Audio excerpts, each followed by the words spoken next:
Bueno, pues estamos una noche más siguiendo con el estudio de los salmos y hoy pasamos al salmo número 2. Es un salmo en el cual podemos vislumbrar, podemos ver un reflejo del triunfo que tendrá o tuvo, ¿sí? En este caso del salmo se ve en una perspectiva hacia el futuro, un triunfo futuro, y nosotros lo estudiamos como parte de un análisis en el cual se predijo este triunfo y después lo vimos cumplido en el Nuevo Testamento. Es el Salmo número 2 y voy a leer una parte introductoria de este libro que estamos estudiando. No vamos a ir descaminados en nuestro sumario de este sublime salmo si lo llamamos el Salmo del Mesías Príncipe, porque presenta, como en una visión maravillosa, el tumulto o motín de los pueblos que se levantan contra el Señor ungido, el propósito decidido de Dios de exaltar a su propio Hijo y el reinado final de este Hijo sobre todos sus enemigos.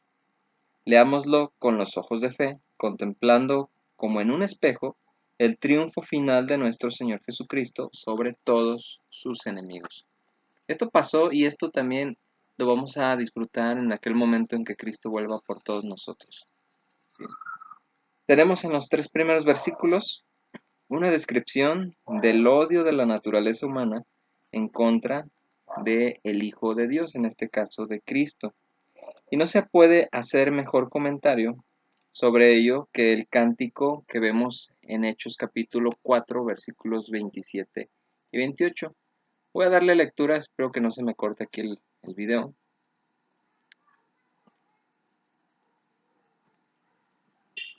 Dice: porque verdaderamente se unieron en esta ciudad contra tu santo Hijo Jesús, a quien ungiste, Herodes y Poncio Pilato con los gentiles y el pueblo de Israel, para hacer cuanto tu mano y tu consejo habían antes determinado que sucediera.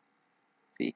Qué mejor ejemplo aquí en Hechos 4, 27 y 28 sobre lo que estamos hablando. Y entramos entonces en esta primera parte del capítulo 2 que dice: con una pregunta inicia: ¿por qué se amontinan las gentes y los pueblos piensan cosas vanas? Se levantarán los reyes de la tierra y príncipes consultarán unidos contra Jehová y contra su ungido, diciendo: rompamos sus ligaduras y echemos de nosotros sus cuerdas. Esto es lo que dicen estos 3 primeros versículos en este Salmo número 2. Y esa pregunta, ¿por qué se amontinan las gentes y los pueblos piensan cosas vanas? El salmo empieza abruptamente con una interrogación airada, y con razón, no es para menos que asombrarse a la vista de las criaturas en actitud hostil en contra de su Dios. Y esto es lo que deja atónito al salmista, ese carácter, esa forma de expresarse en contra de nuestro Dios. Dice ahí esta pregunta: cosas vanas. Eh, Da un ejemplo, dice: en España hay 2 columnas monumentales que fueron erigidas en el pasado, en las cuales se haya escrito: a Diocleciano, Joviano, Maximiano, Herculeo, César, Augusto, por haber extendido el imperio romano en el este y en el oeste, y por haber extinguido el nombre de los cristianos, que trajo la ruina a la república. Y la segunda inscripción dice: a Diocleciano, Joviano, Maximiano, Herculeo, César, Augusto, por haber adoptado a Galerio en el este, por haber abolido por todas partes la superstición de Cristo, por haber extendido el culto a los dioses. Qué fuerte, ¿no? Esta frase que se ven escritas en estas 2 columnas. Tenemos aquí un monumento erigido por el paganismo sobre la tumba de su enemigo vencido. Pero en esto el pueblo se imaginaba cosas vanas. Ni en España, ni en parte alguna, puede señalarse la tumba del cristianismo. No existe, porque los vivos no tienen tumbas. No se no hay este mismo carácter de que ya no exista, ¿sí? Que esté extinto el cristianismo. Sigue presente por todos nosotros.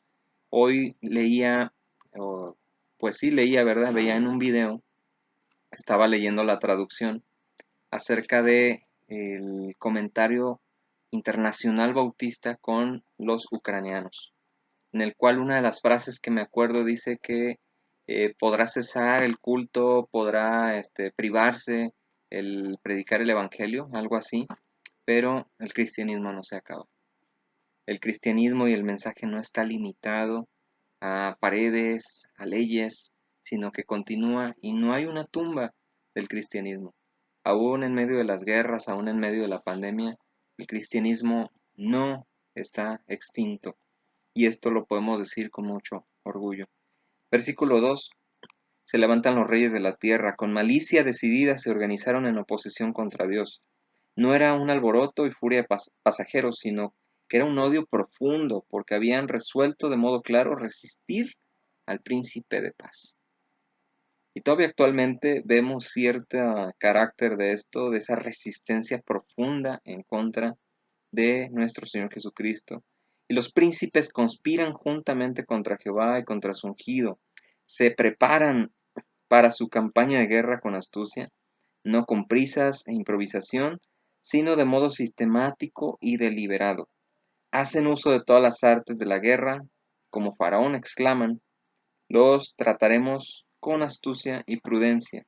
Ojalá que los hombres sirvieran a Dios con la mitad del cuidado y tesón que sus enemigos atacan su reino astutamente. Los pecadores son sagaces en esto y los santos son lentos y torpes. ¿Por qué se juntaron en armas en contra del Señor y en contra de su ungido? ¿Querían derramar su sangre? Sí, hicieron consejo, dice Mateo, y decidieron darle muerte. Tenían al demonio en su mente que no se satisfacía sino con la muerte. ¿Y cómo se las ingeniaron? Dice, conspiraron juntamente contra él. Versículo 3 y final en esta noche. Rompamos sus ligaduras. Seamos libres para cometer toda clase de abominaciones, seamos nuestros propios dioses, desembaracémonos de todo freno y restricción. Este es el pensamiento, de quitar esas ligaduras, de quitar esas ataduras, ¿sí? Desenfreno total. Echemos de nosotros su yugo, quitar ese yugo. Hay monarcas que han hablado de esta manera y todavía hay algunos que son este tipo de rebeldes sentados en tronos. Por loca que sea la resolución de rebelarse contra Dios, el hombre, desde la creación, ha perseverado en ella y continúa en ella hasta este día.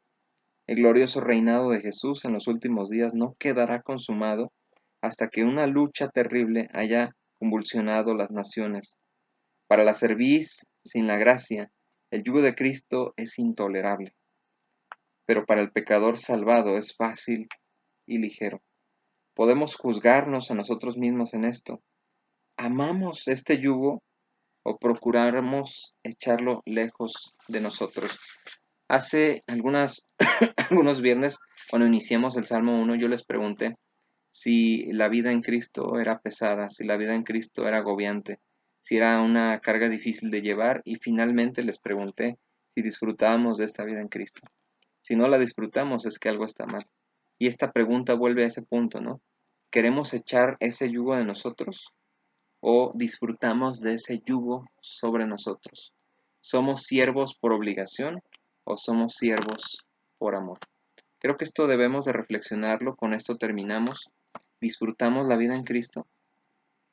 ¿O es como cuando éramos pequeños y nos dejaban una tarea que no queríamos hacer, pero la hacíamos y siempre andábamos renegando?